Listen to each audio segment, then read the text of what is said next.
CJP একটা mission শুরু করছে যে স্কুল ঠিক করো। এই স্কুল ঠিক করাত গিয়া আব্দুল এবং আব্দুলের বাবা, আব্দুলকে খুব মারা হয়েছে, আব্দুলকে বাবাকে মারতে মারতে শেষ পর্যন্ত মেরে ফেলেছে। ভিডিওটা দেখেন। আমি যতই বলি যে মুসলমানরা এইসব জিনিসও যাইও না, আগলা থাকো, কারণ মুসলমানদের টার্গেট করা হইব, টার্গেট করিয়া মারা হইব। তো আজ আব্দুল তার বাবাকে হারাইলো, হেও না তৈল। আব্দুল নিজে কি বলে ভিডিওটা দেখেন। आप लोगों को पता है मेरे पापा मर गए? पता है किस लिए मरा?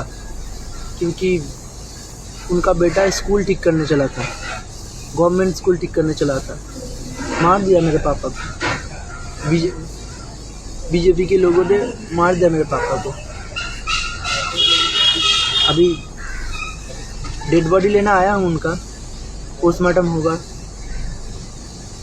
क्या नज़ारा है यार। ভিডিওটা শেয়ার করে সব মুসলমান ভাইদের কাছে পাঠিয়ে দেন, যাতে এইসব জিনিসও না হয়।